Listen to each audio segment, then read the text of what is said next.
Coração, amém? Livro de Mateus, capítulo 6, versículo 19. Quem achou, diga a Deus, seja louvado. Livro de Mateus, capítulo 6, versículo 19. Quem achou, diga a Deus, tenha misericórdia da minha alma.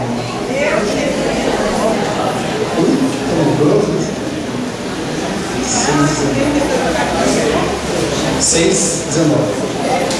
Evangelho de Mateus, capítulo 6, versículo 19. Quem achou, diga amém. Dê uma olhada para a direita, para a frente, para trás, para a esquerda. Veja se alguém sem Bíblia. Veja se alguém sem livro sagrado. Vamos compartilhar a palavra escrita. A direita e a esquerda, atrás e na frente. Tem livro de Bíblia hoje? Nada, é dele mesmo? Sabia ler? Ah, eu estava desconfiado. Era muita bênção, né? Não foi?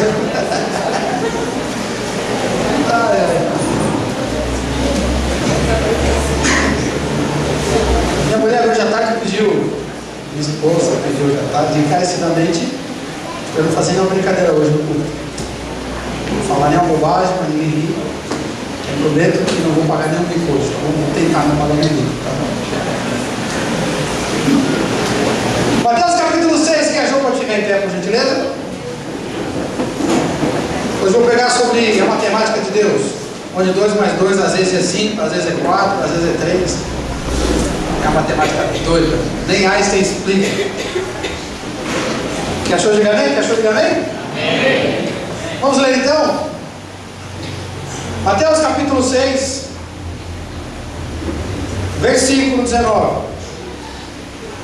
Não ajunteis para vós outros na terra, não ajunteis para vós outros tesouros na terra, onde a traça e a ferrugem os consome, e onde os ladrões minam e roubam.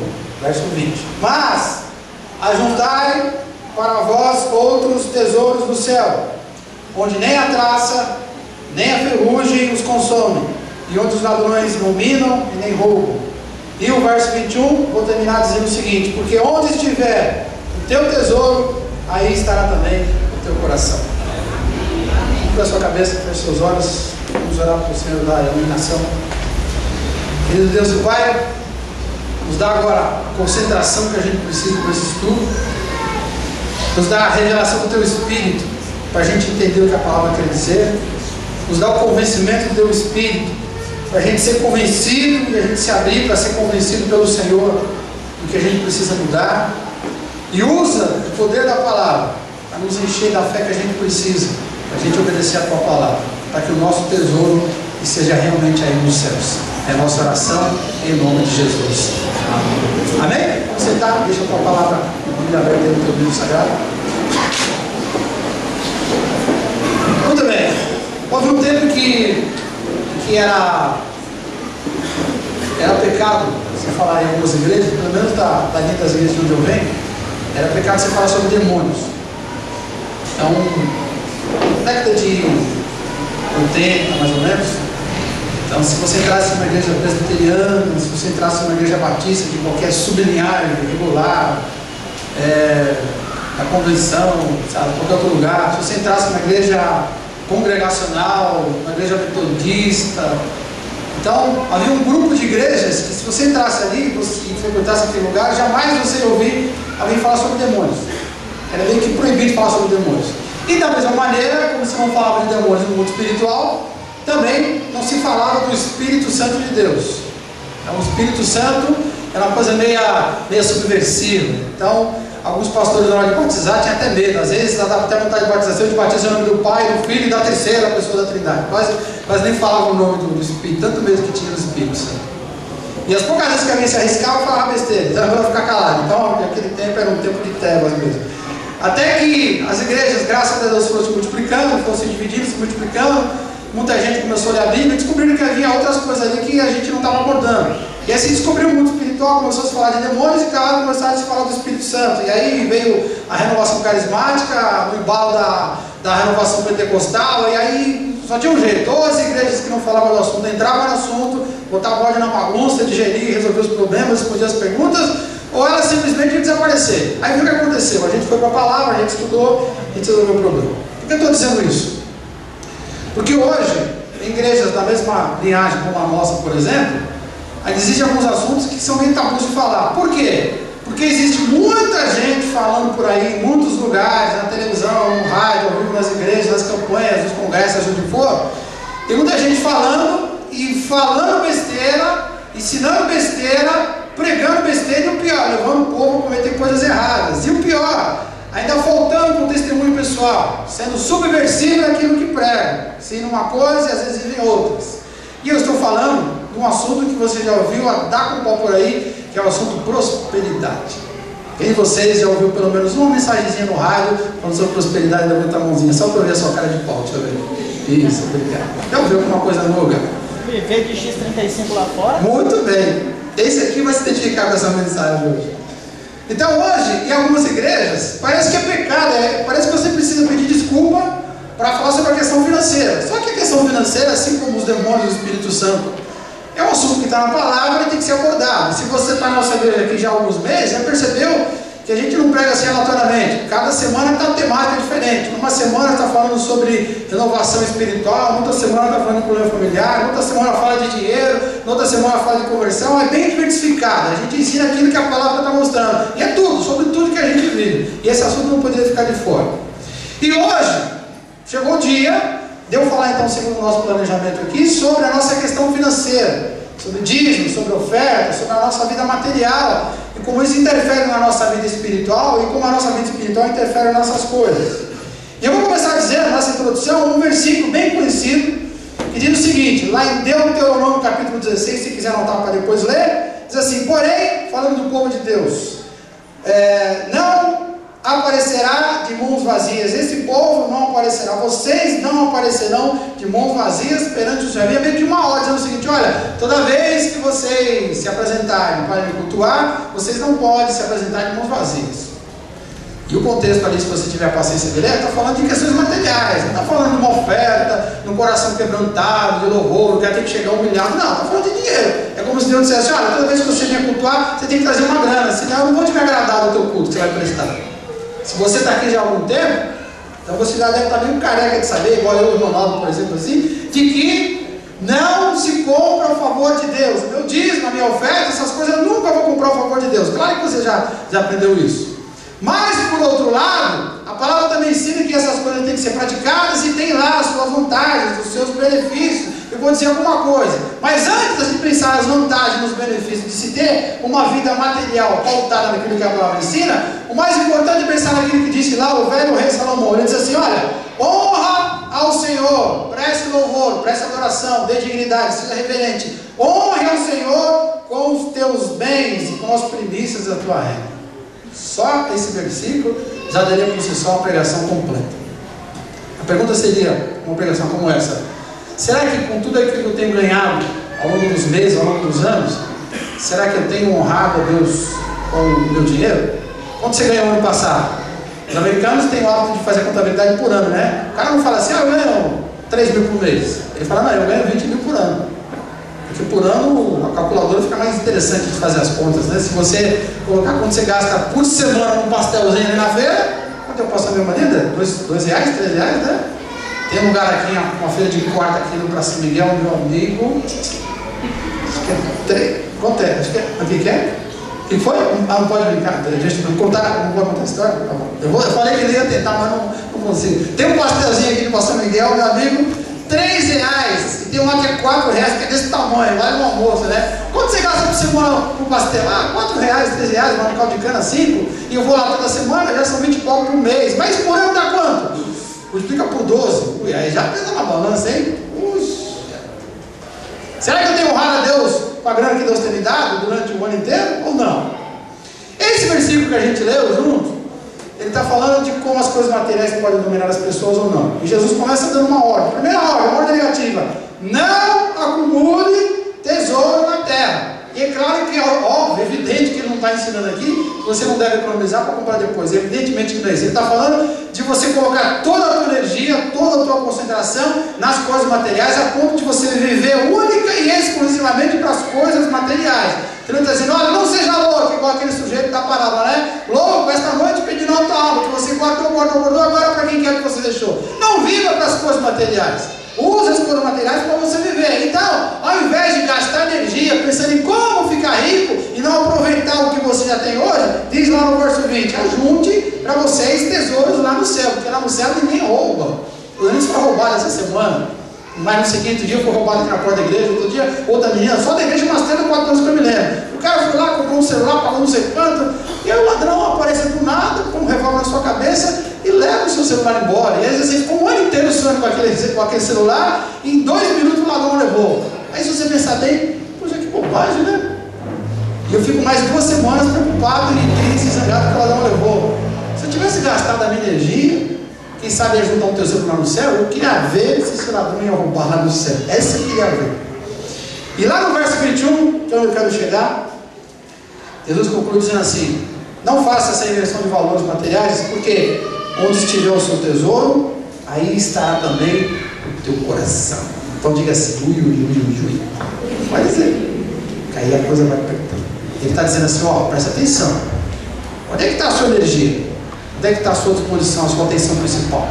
Olha como você lida com os seus recursos materiais. Jesus está dizendo, avalia como é a sua contabilidade pessoal. Como é que é o gerenciamento das suas finanças? Tem aquele cara que fala assim, mas eu não gerencio nada, eu ganho e saio gastando. Mentira, talvez ele não tenha uma planilha, talvez ele não põe no papel, mas na cabeça dele ele faz conta. Claro que ele faz, ele calcula, tem uma noção, ele tem uma contabilidade. Jesus está dizendo, ó, dá uma olhada como é a sua contabilidade. Ele diz assim, se você olhar para a sua contabilidade, a maneira com que você gerencia os seus bens materiais, presta atenção, você vai ter uma ideia de como é a sua vida espiritual. Durante muitos anos, alguns santos famosos da igreja fizeram um voto de pobreza, o famoso voto de mendicância. Por vários santos que a gente conhece por aí, foram pobres, foram miseráveis. Alguns ricos deram tudo que tinham, os pobres distribuíram os bens e foram para a rua, viraram mendigos. E trabalhavam ajudando as pessoas, alguns ajudando animais, outros ajudando uma causa, mas todos pobres. E durante muito tempo, as pessoas que eram cristãs, que levavam Deus a sério, pensavam assim, olha, se você quer ter um bom relacionamento com Deus, quer ter uma vida espiritual de verdade, você não pode ter nenhum tipo de relacionamento com as coisas materiais. É como se o dinheiro fosse maldito por si só. Só que a Bíblia ensina o contrário, o dinheiro não é maldito por si só, é a gente que torna ele maldito ou não. Jesus está dizendo, ó, avalie a sua vida financeira. Não diz para você se desvencilhar dela, ele diz para você avaliar como você gerencia. Ele diz, ó, se você olhar para a sua vida financeira, como que você gerencia as suas contas, como que você gasta o seu dinheiro, ou seja, onde estiver a sua atenção máxima, você vai poder avaliar onde está a sua mente, a sua concentração, o seu coração, a sua vida espiritual, ela está ligada com a maneira com que você lida com as coisas materiais. Para nós aqui, que conhecemos a palavra, só existem 3 coisas que você tem que avaliar nessa matemática, nessa conta. São 3 coisas, presta atenção. A primeira delas é o seguinte: o que é que eu preciso avaliar na minha vida financeira para saber se a minha vida espiritual está uma vida espiritual sadia, onde o meu coração está nas coisas espirituais do céu, embora eu tenha dinheiro, ou eu tenho pouco dinheiro e o meu coração está no pouco dinheiro que eu tenho. São 3 coisas. A primeira delas é o que a gente chama de dízimo. Eu preciso, em primeiro lugar, para avaliar quantas anos na minha vida espiritual, segundo a teoria de Jesus aqui, de que avaliando a minha vida material, eu vejo a minha vida espiritual, a primeira coisa que eu preciso ver é como é que eu lido com esse negócio chamado dízimo. Malfamado dízimo. Com certeza você já viu alguma gracinha em algum lugar, alguém falando alguma besteira pelo fato de você entregar o dízimo na igreja. Vai dar o dízimo para o pastor, vai dar o dízimo não sei para quem, os caras estão te enrolando. Eu ouvi alguma gracinha, com certeza. E é bem provável que no meio do caminho, por causa das gracinhas que você ouviu, você teve alguma dúvida, teve alguma caraminhola na cabeça, questionou alguma coisa. Talvez você tenha tido um momento que você começou a questionar se realmente esse negócio de dízimo estava certo ou alguém estava me enganando. Bom, você deve ter resolvido o problema com a palavra. Se não resolveu, eu espero que Jesus te dê luz hoje. Livro de Malaquias, capítulo 3, do verso 10, diz assim, ó, de novo uma ordem, não é uma sugestão. trazei todos os dízimos à casa do tesouro, para que haja mantimento na minha casa. Malaquias 3:10. Nesse caso aqui, não é o líder de uma denominação grande que está dizendo que você tem que trazer o dízimo. Não é o pastor de uma igreja local que está dizendo que você tem que trazer o dízimo. Quem está dizendo é o autor das escrituras, é o próprio Deus. Traz aqui o dízimo, para onde o povo está reunido. Ali havia um templo, você lembra da história, né? Havia um templo, e nessa época aqui o templo havia sido destruído e estava sendo reconstruído. E ele, você sabe no Antigo Testamento, para que a vida espiritual deles funcionasse, eles precisavam de um local físico, onde Deus se manifestava. Hoje eu não preciso de um local físico para Deus se manifestar, eu preciso para as pessoas se reunirem e ali fazer a vontade de Deus, mas não para Deus se manifestar. Então era extremamente necessário que aquele lugar fosse mantido, materialmente falando, para que Deus pudesse se manifestar e a vida espiritual deles fosse restaurada. Eram judeus, voltando da escravidão, aquela coisa toda, mas eu não sou um judeu. Eu não vim da escravidão da Babilônia, não sei de onde. Eu não preciso, moro no Brasil, no Pimentas, na época da graça. Eu não preciso de um tempo para Deus se manifestar. Graças a Deus por isso. Você precisa de um local e de pessoas reunidas para fazer o reino de Deus acontecer aqui sobre a terra. Você não é judeu, então você não precisa entregar o dízimo para que você não está debaixo da lei. Por falar lei, você está debaixo de outra lei. Se lembra quando Abraão foi entregar o dízimo dele? Mais ou menos 400 anos antes da lei existir, ele entrega um dízimo, antes de Moisés existir, antes dos patriarcas existirem, antes do povo de Israel existir, dos deuses existir. Antes disso, alguns séculos antes, Abraão vai para a luta, tem um pau com o inimigo, e ele recupera algumas coisas, o famoso despojo, ele separa 10% e entrega para um cara chamado Melquisedeque. E aquele cara era sacerdote do Deus Altíssimo. Naquela época não tinha lei, nem sequer povo judeu. E lá no livro de Hebreus, que a gente gosta de ler de vez em quando, está dizendo que Jesus é sacerdote segundo a ordem de Melquisedeque. Em outras palavras, se eu vou seguir alguma lei para entregar meu dízimo, eu não vou seguir a lei dos judeus, vou seguir a lei do novo sacerdócio. Melquisedeque, o rei, o sumo sacerdote do sumo sacerdote, segundo a ordem de Melquisedeque, é o próprio Jesus. E eu não fui salvo segundo a lei dos judeus, mas fui salvo segundo a lei do próprio Jesus. Ou seja, eu faço parte de uma outra linhagem, e essa linhagem também recebe o dízimo. Quer dizer, se eu tentar fazer uma interpretação para fugir, não tem por onde fugir. Vou lá para Mateus, você tem que entregar o dízimo disso, daquilo, não esquece das coisas boas, da doação do amor, mas também não esquece do dízimo. Vai lá para Deus, não sei para onde, está cercado o tempo todo. Então, não existe argumento para eu dizer que eu não vou entregar o dízimo, não tem uma segunda interpretação, não tem por onde fugir. Eu digo conhecimento de causa, de experiência prática de não querer entregar e de estudar a Escritura para entender esse assunto. Mas, vou dizer só umas coisas sobre o dízimo. Em primeiro lugar, a promessa que a gente gosta. Quando você entrega o seu dízimo, Deus repreende o devorador. Diga um amém bem gostoso agora. Amém. O devorador, no contexto bíblico, eram os animais que vinham e devoravam a plantação do camarada. O camarada vivia da plantação, se vence lá uma praga qualquer, matava a plantação, acabou a grana dele. Só no ano que vem. Não é que não o salário que você pode ser roubado no mês e depois recebe outro salário no mês que vem. Não. É uma vez por ano só. Quem sabe 2 vezes no ano no máximo. 2 safras, né? Deus diz assim, traga os dízimos e eu vou devorar, eu vou detonar com o devorador, eu vou repreender o devorador. Lá em Malaquias diz assim, por vossa causa vou repreender o devorador. E a nós, na igreja cristã evangélica, reformada, protestante, interpretamos aqui, falamos demônios, interpretamos o devorador aqui como o poder das trevas que vem e de alguma maneira rouba aquilo que você ganhou com muito suor e você não percebe. Ou seja, deve ter um demônio que vem em algum lugar, não sei aonde, e ele começa a roubar o seu dinheiro. Sabe aquela coisa que você recebe um dinheiro lá no banco, que o patrão depositou? R$1.000. Quando você vai sacar os R$1.000, você tem 950. Quanto foi 50? Aí você vai no banco, pergunta pro gerente, e sabe como o gerente fala e a gente não entende nada, e finge que entende, sabe como é que é? Eu entendi, obrigado, você foi muito gentil comigo. E vai embora com a pulga atrás da orelha, não entendi nada, esse cara tá me roubando. E aí chega em casa, eu vou sacar os 950, né? Aí chega em casa e fala para a mulher, vai no mercado ali, passa um cartão, não sei o que lá, um cartão de débito, e ela vai lá e volta e diz, tinha menos de 900 na conta, quase não deu para fazer a comprinha de mês com 900 reais, né? Quase não deu para fazer a comprinha de mês, mas como com 900? Não tinha 950, tinha 850. Da onde saiu esse dinheiro? Quem roubou esse dinheiro? Às vezes, presta atenção, você bem rígido no controle, você sabe o que está acontecendo na conta no banco, sabe aquele cara chato que até uma bala que como o filho dele anota danado no caderninho que fica atrás da porta ali da sala, tipo a Lula assim, que anota cada chapinha que ela faz ali, cada cutícula que na porta anota 5 centavos a cutícula, põe tudo na ponta do lápis. Aquele cara chato do canal tá tudo, depois ele chega assim e diz assim, eu não entendo o que aconteceu. Está tudo controlado, era para ter 1000, só tem 900. O que aconteceu? Sabe que nada é simples, né? Tudo é complexo, a gente tem vários fatores. Uma das possibilidades é que pode ter um demônio comendo aí, ó, o seu dinheiro. E por que está comendo? Porque quando a gente rouba no dízimo, a Bíblia diz que Deus tira a mão protetora. E quando a gente é fiel no dízimo, Deus põe a mão e protege. Aí o capítulo não chega perto. Aí diz lá no capítulo 3 de Malaquias, na sequência, Deus diz assim, bom, então se você entregar o seu dízimo, faça a prova de mim, no verso 10.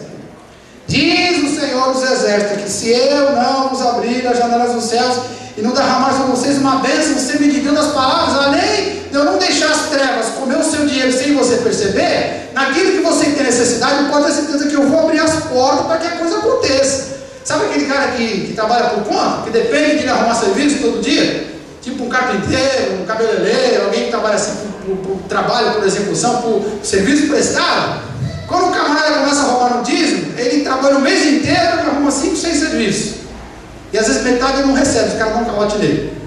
Mas quando ele enfia no dízimo e na oferta, como diz o Senhor, às vezes o camarada para sair de casa ele tem dificuldade, porque o telefone não para. Aí a gente ligando o tempo todo, escuta fulano, você está livre aí? Escuta fulano.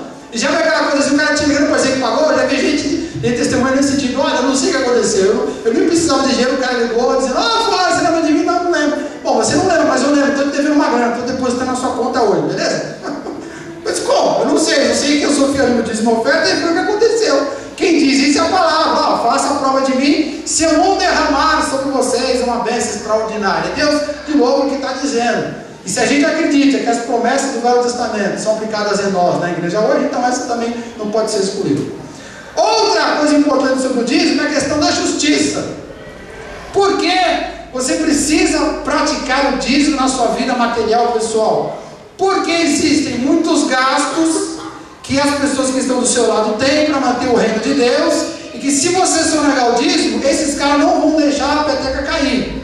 Pelo contrário, eles vão bancar. Por exemplo, a gente se reúne aqui nesse lugar, confortável, fresquinho, sem barulho, uma beleza, com vagas sobrando de estacionamento, estamos aqui todos os domingos. Mas a gente paga os impostos, paga a conta de água, paga a conta de luz, paga o ventilador que quebrou, e paga não sei o que lá. Bom, quem paga isso? Ué, somos nós aqui, ó. Nós pagamos. Se 100 pessoas na nossa igreja não dizem, então essas 100 pessoas pagam todas as contas. É pesado? É. Mas se 80 pessoas das 100 pessoas que dão dízimo pagarem e os outros 20 não, então a mesma conta vai continuar do mesmo tamanho. Só que aí vai ser dividido por 80. Mas se 50 pessoas só das 100 que dão dízimo na igreja resolverem elas pagarem, outras 50 não, o tamanho da conta de luz vai diminuir? Não, porque os caras que não dão dízimo continuam na igreja. Não sei porquê, mas continuam na igreja. Não vai embora, mas quer pagar tudo. Aí gosta daqui, gosta das pessoas. Mas você ajuda a bancar as contas? Não, porque eu não sei. Sabe aquela coisa bem imbecil? Eu não senti ainda de dar um dízimo. Eu acho que eu não tenho fé suficiente. Mas fé não é certeza do que se espera. Fé não é ação. Fé não é o cara que Deus falou, vou te dar um carro. Antes de comprar o carro, ele aluga a garagem do vizinho. Essa garagem é minha porque eu vou botar um carro aqui. Não, fé não é isso? Ué. Então ele está esperando o quê? Aparecer um anjo do céu e o anjo abrir as asas, bem imponente, com a espada dizendo assim, darás o dízimo, senão cairás a tua cabeça. Não, é isso que está esperando? Não. Deus já falou, traz o dízimo. Senão o capeta vai aprontar na sua vida. E se der o dízimo, pode fazer prova que eu vou te abençoar. Mas tem um pessoal que diz assim, não, eu quero usufruir de tudo. Mas esse que o outro paga a conta. Então, o André paga a conta, a parte dele eu não pago a minha. Se ele paga a parte dele, eu não pago a minha. Mas na hora de usufruir, a gente usufrui muito. E eu não sei se eu estou perseguindo, eu não sei se é uma experiência minha, mas normalmente o pessoal que só nega mais dízimo na igreja é o pessoal que mais reclama. O que será? Acho que é porque eles não pagam, né? Não sabem o valor que é, né? Então, geralmente quem é mais fiel reclama pouco. E o pessoal que às vezes mete a mão naquilo que é de Deus reclama mais. Eu não sei o que acontece.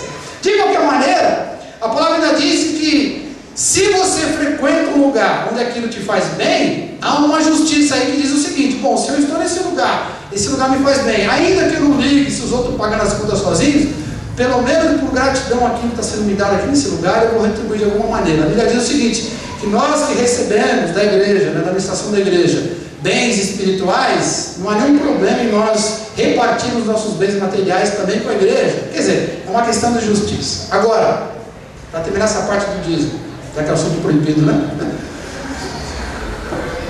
O principal aspecto do dízimo, olha para mim aqui, ó, esse é o mais importante. A coisa mais importante na doutrina do dízimo, sabe o que é? É que o dízimo, ele testa a sua fé.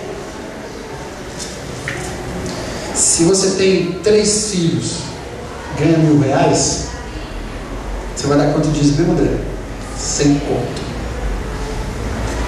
Se você tem um filho, ganha R$1.000, você vai dar quanto dízimo, André? 100 conto. Se você não tem filho nenhum e sua mulher trabalha e ganha mais 1.000, são R$2.000, você vai dar quanto dízimo dos seus 1.000? 100 conto. R$100 a menos no bolso de quem não tem filho nenhum e a mulher trabalha, pesa? Pesa. R$100 eu podia comer uma pizza lá no Bexiga, em São Paulo, hein? Um dia eu fui pra lá, olha que eu não paguei, né? Fui convidado, ele tinha. Rapaz, não, essa é mentira. Dessa vez foi lá na Consolação, também não deixa de ser barata, né? Vamos ficar bacana na Consolação. Fui comer uma pizza lá. Nem sei quando foi, não quis nem saber. Cara, foi uma delícia, né? R$100 eu posso ir no Bexiga, na Consolação, comer uma pizza. Puxa vida, esse mês eu acho que eu não vou poder comer aquela pizza lá no Bexiga. Por quê? Eu tive que dar o dízimo.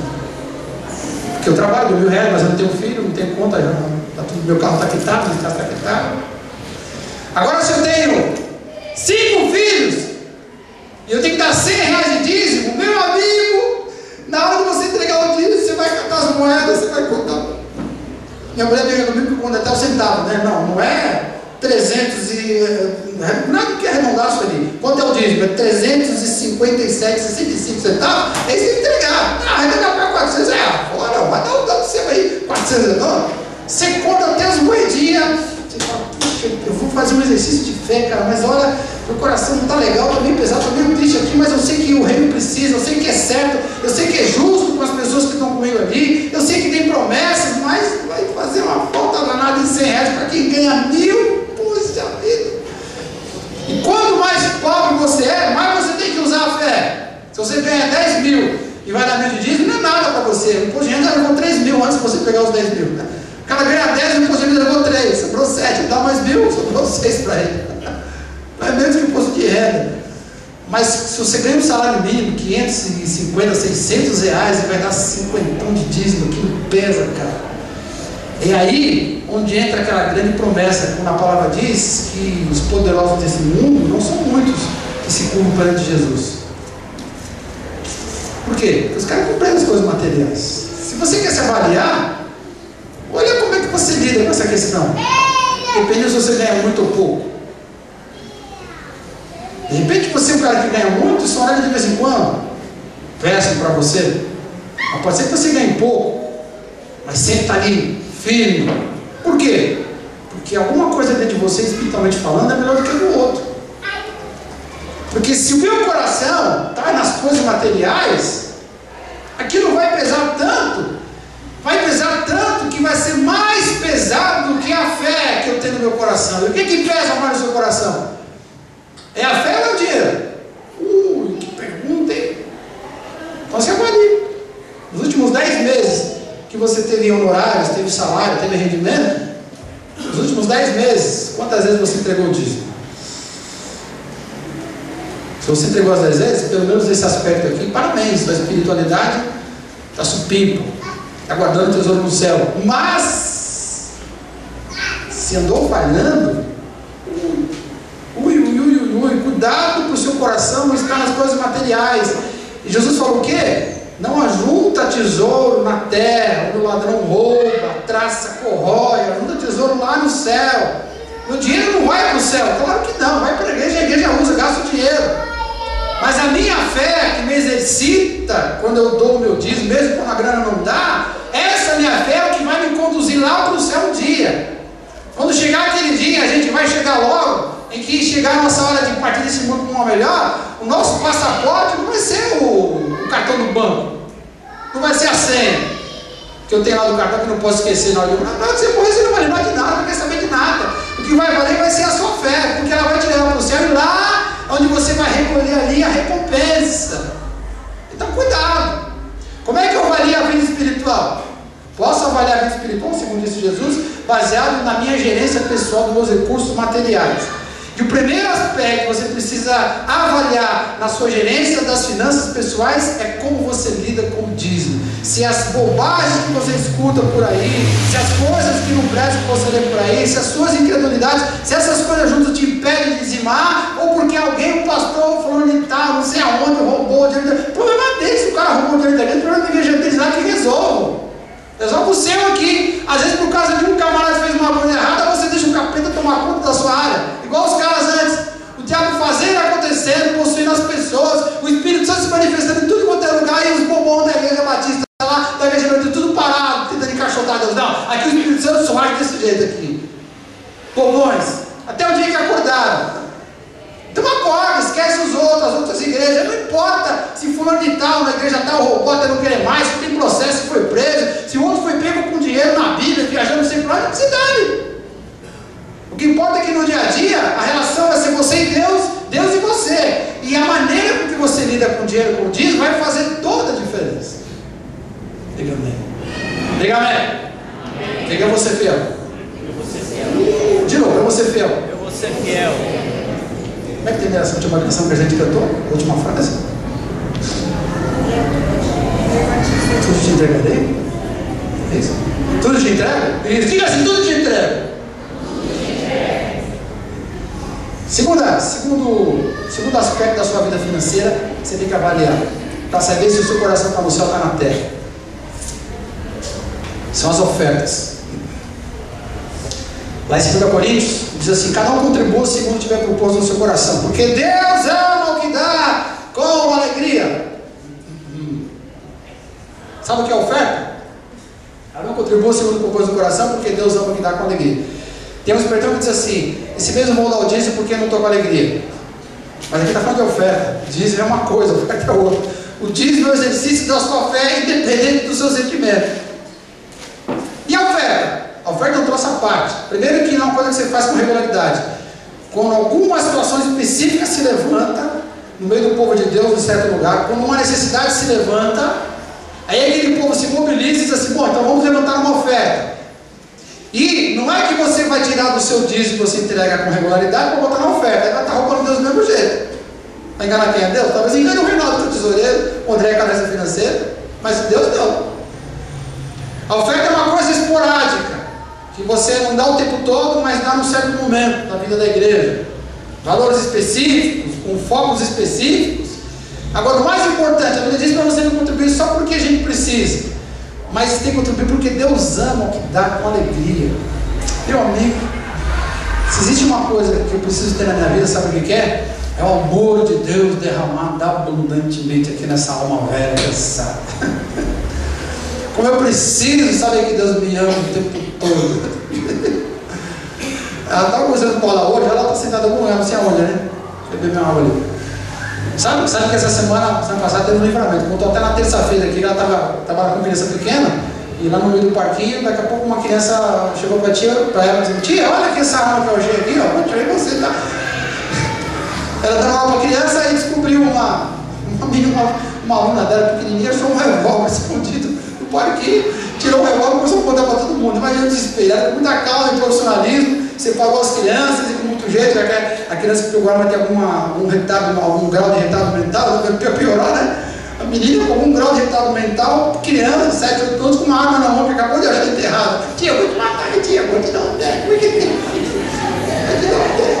Lembra aquele dia que você ficou me olhando? Oh, meu Deus.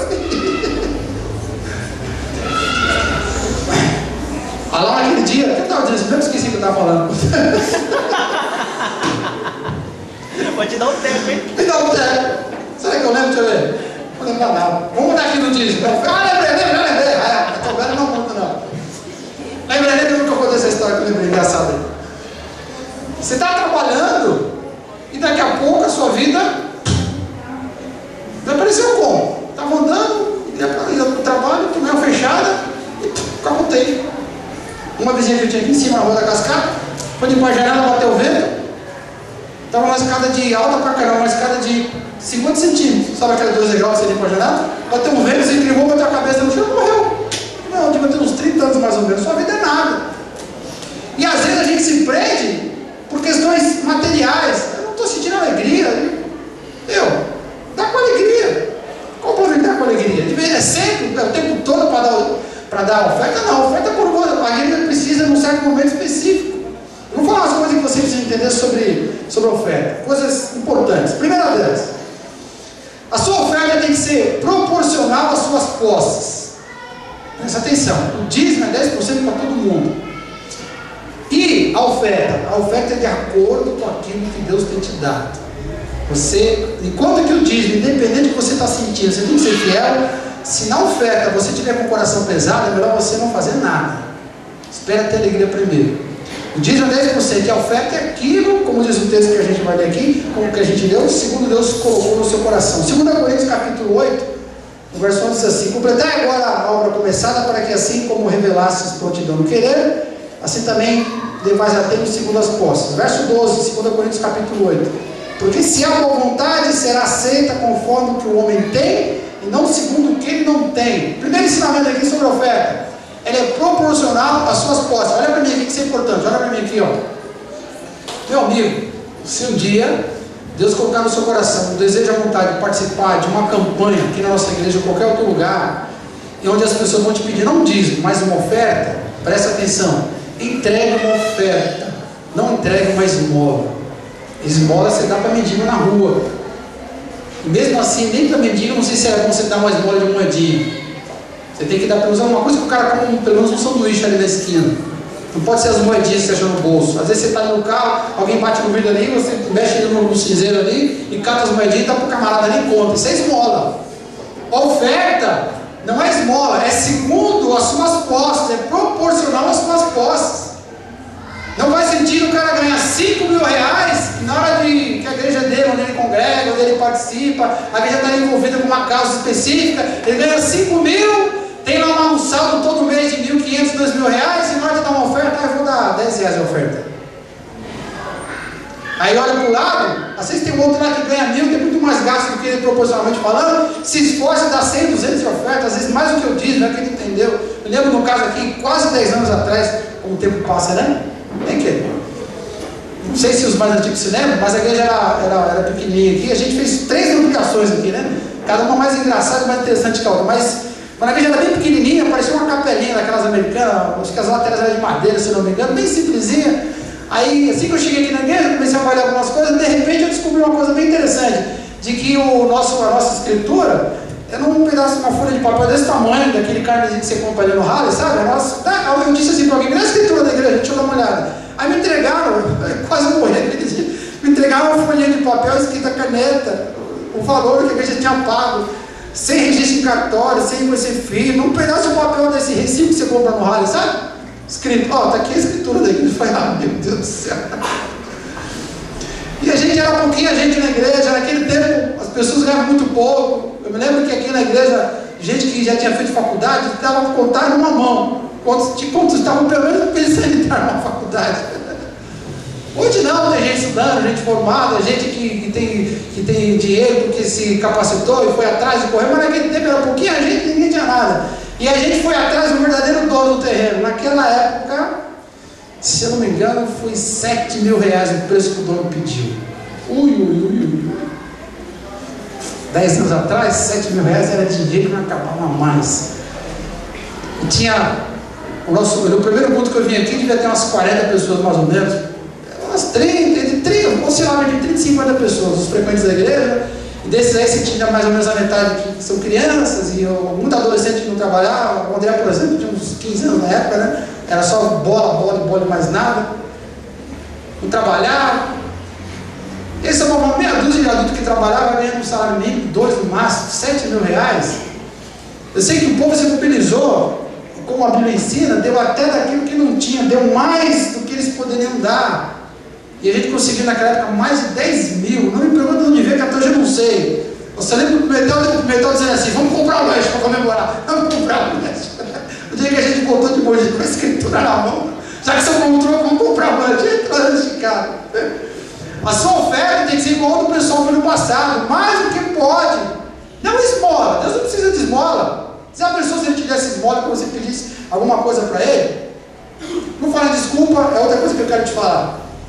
Eu estou apertado para chuchu, pastor, e eu com isso. Se Deus tocou no seu coração, se entenda com ele. A dificuldade não vai te desculpar. Se Deus disse para você, este mês eu quero que você ajude de tal maneira, não alguém falou para você, se você sentir Deus falando com você lá dentro, esse mês eu quero que você pegue esse valor aqui, entregue para tal coisa que eu estou fazendo aqui nesse mundo. Se Deus fala com você, aí você olha a sua contabilidade, está no vermelho, nunca você vai poder dizer, Deus, não dá, não dá. Lá em 2 Coríntios, capítulo 8, verso 7, diz assim, como porém em tudo, vocês manifestaram abundância, tanto na fé, como na palavra, no cuidado e no amor, agora também vocês têm que abundar nesse negócio da oferta, ele chama isso de graça. Aí outro ponto, olha para mim aqui, ó, contribuir, por mais que a gente não goste dessa ideia, olha para mim aqui, ó, contribuir é graça. Sabe aquela graça que Deus te dá? A gente só pensa em graça, Deus dando, né? Alcancei uma graça essa semana, alcancei uma bênção essa semana. Alcancei a graça, agradeço a Deus por essa graça recebida no dia tal. Deus me deu graça e me livrou. Deus me deu graça e eu consegui. Deus me deu graça e eu ganhei. Então graça é sempre aquilo que Deus me dá. E o texto diz que no capítulo 8, verso 7, no finalzinho, de que contribuir é graça.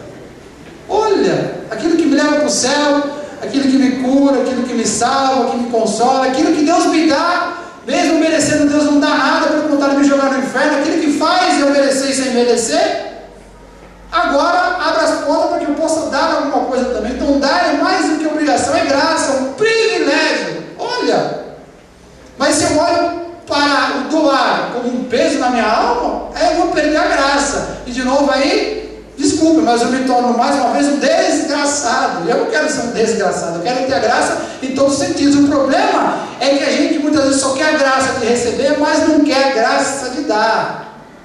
Só pensa no benefício. Eu não devia falar, mas vou falar. Contribuir, assim como o dízimo, traz também benefício material. Capítulo 9 de 2 Coríntios. Essa aqui é que você conhece, né? Essa a gente conhece. Ora, aquele que dá semente ao que semeia, e pão para o alimento, também suprirá e aumentar a vossa sementeira, e multiplicará os vossos frutos de justiça. Quer dizer, aquela igreja aqui do texto entregou a sua oferta, igual pode dizer assim, ó, Deus tem uma promessa para vocês, qual é? Aquele que dá semente, aquele que faz prosperar a sua terra, vai suprir todas as suas necessidades. Para não deixar dúvida, lá no verso 6, mais claro, diz assim, aquele que semeia pouco, quer dizer, contribui aqui, o contexto é dinheiro mesmo, aquele que dá pouco, pouco sem parar, e o que semeia com fartura, com abundância também sem parar.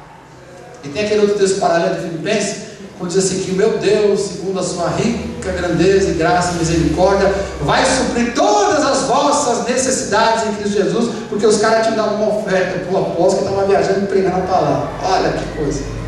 Eu devia falar, mas é bom falar também das coisas boas, né?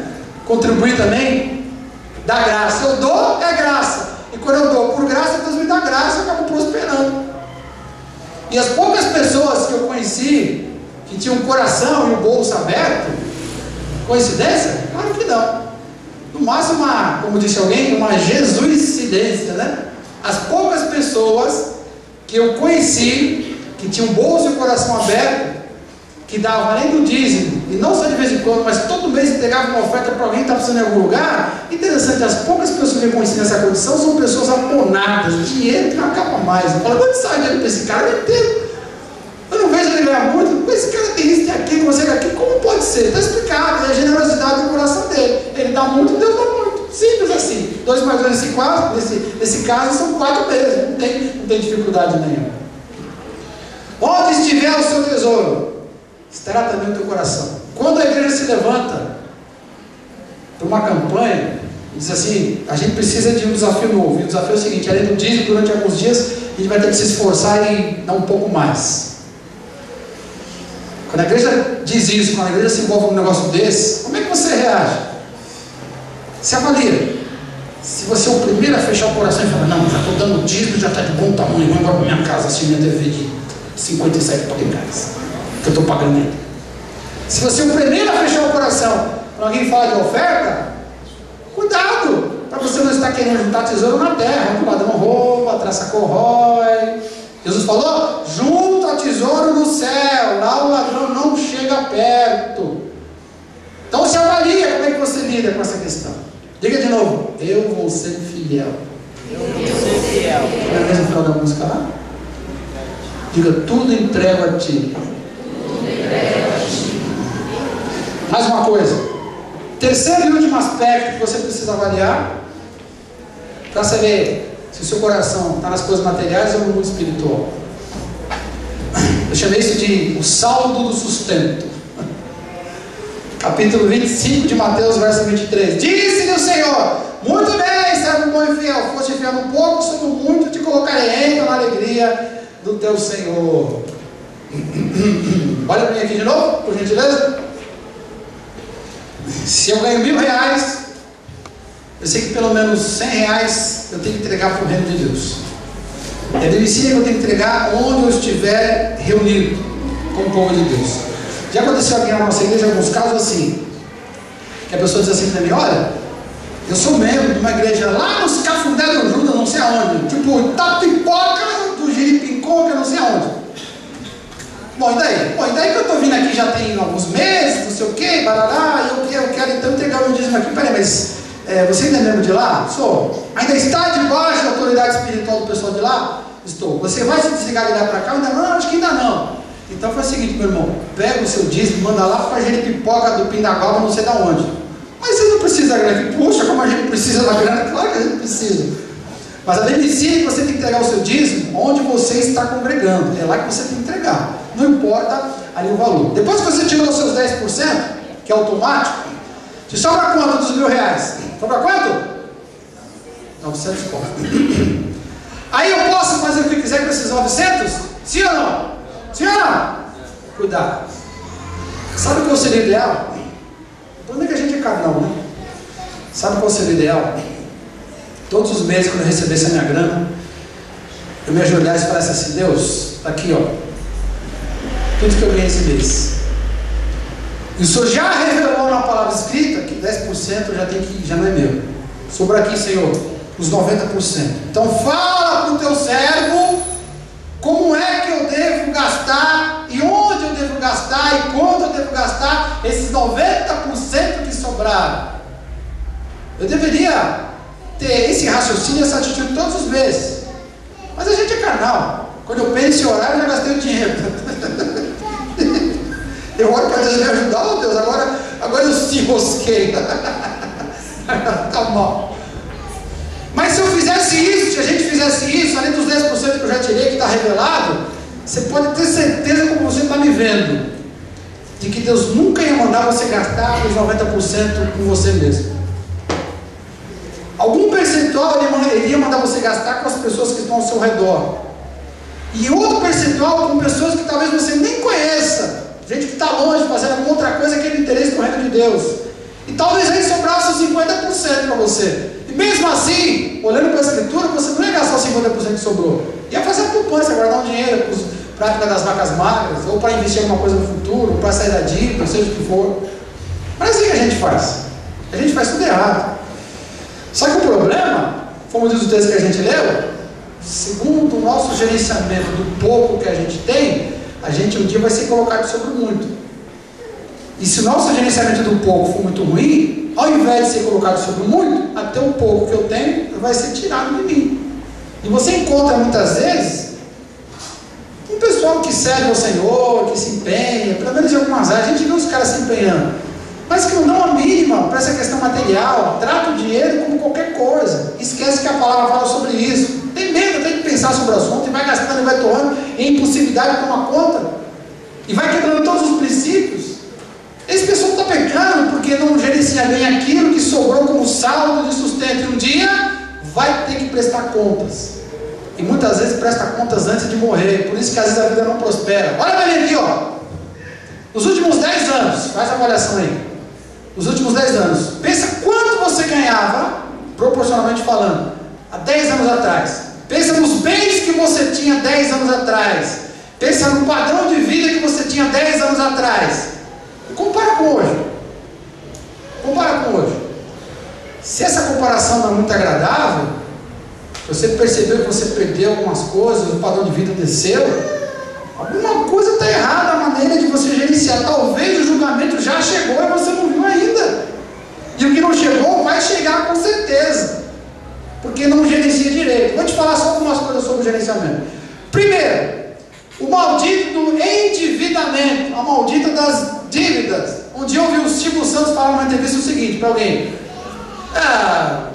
você tem muito dinheiro? Não tem. Ele perguntou: você tem dívida? Eu falei: claro, tenho dívida. Aí o Silvio Santos disse assim: bom, se você tem dívida, tem algum sinal, significa que você está prosperando, está multiplicando, né? Enquanto o Brasil devia para o FMI,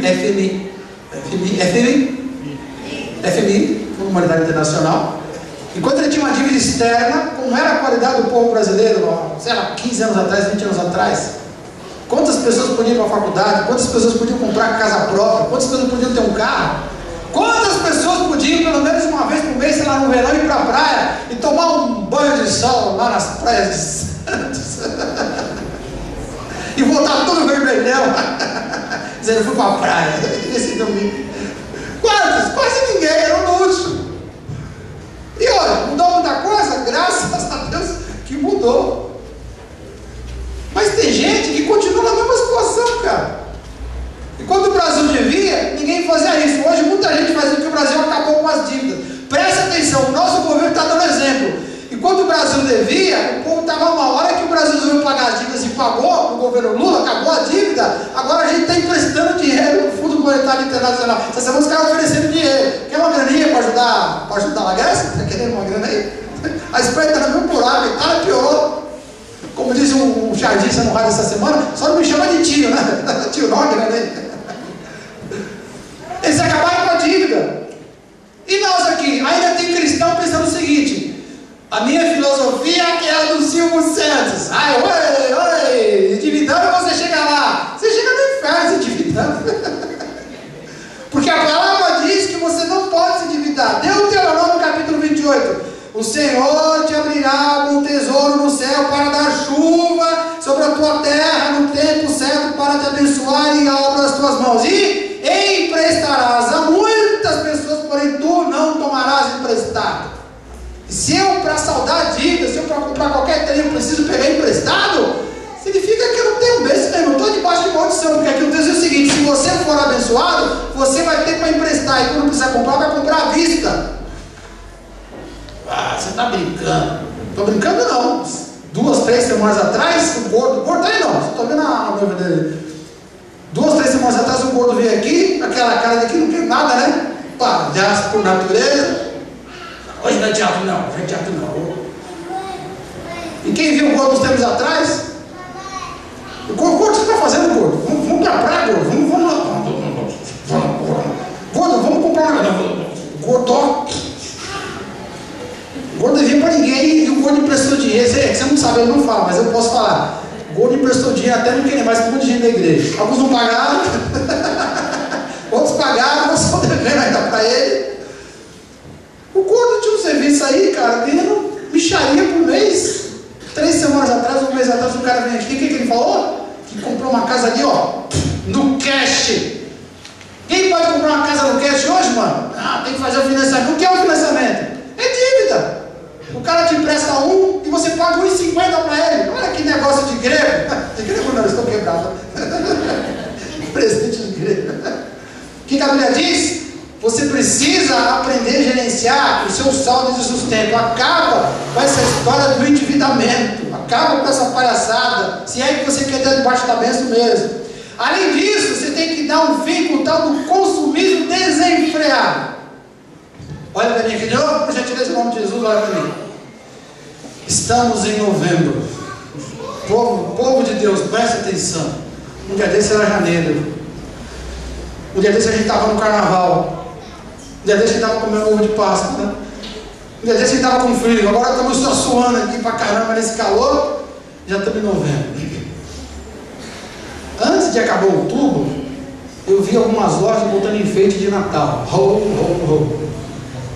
Enfeitinho daqui, enfeitinho dali, tudo para criar um clima, para você sentir aquelas velhas tentações de Natal, né? Deixa eu ver, eu tenho 30 sobrinhos, eu preciso comprar pelo menos uma lembrancinha para cada um, né? Mas para não ficar feio, já que eu sou crente, eu não posso fazer feio, né? Se eu comprar uma porcaria do Paraguai para dar para meus 30 sobrinhos, vou comprar uma coisa decente. Afinal, o meu irmão que trabalha não sei aonde lá, ano passado para aquele sobrinho lá, ele deu um brinquedinho lá, um helicóptero. controle remoto, quase que eu peguei também. Me custou 500 paus. Então eu não vou. Você acha que eu vou na mesma festa de Natal, com os meus parentes, meus primos, e vou dar um brinquedinho no Paraguai de um segundo ao ainda lá pro meu sobrinho, e o meu irmão lá, que se deu bem na vida lá, que é um padrão ingrato, vai dar outro helicóptero. Não, eu vou comprar um negócio bacana, show. Só que eu tenho 30 sobrinhos. De R$1, né? R$1. Eu tenho 30 sobrinhos. Meu, para com isso, cara. Quem disse que você precisa gastar desse jeito? Quem falou que você precisa de uma segunda blusa? Se você tem 3 no armário, cheio de as traças comendo lá na blusa, feita naftalina. É que eu fui ali no shopping, tá calor, mas é para achar uma promoção muito boa. Mas tá frio, você tá passando frio? Não, você tem blusa em casa? Tem, mas é uma promoção, tem que aproveitar. Como aproveitar? Durante o ano inteiro, no mercado, ó, o marketing na tua orelha. Dia dos pais, dia das mães, dia das crianças, dias, cada ano aparece um dia diferente lá. Recentemente foi o Dia Internacional das Mulheres, agora vai ter o Dia Internacional dos Homens, depois o dia, meu, só não tem o Dia Internacional do Endividado, né? Aí Deus me apresenta. Isso é todo dia. Todo mês, todo dia, isso é todo dia. E toda a data comemorativa eu sou forçado a comprar alguma coisa, senão é aquela velha coisa que os outros irão pensar. Olha para mim, pelo amor de Deus, em nome de Jesus. E quando chega Natal, é um inferno. Porque aí tem que viajar, aí tem que reformar o guarda-roupa inteiro. Por que eu não comprou devagarzinho ao longo do ano? Não, tem que comprar roupa para as crianças, para começar o ano tudo com roupa nova. Tem que comprar presente para todo mundo. Tem que fazer um banquete, afinal toda a casa tem que ter uma ceia. Vem no dia 25, vai um monte de coisa por lixo, né? A gente come peru até na sexta-feira, quase dá paixão no ano que vem, no ano seguinte.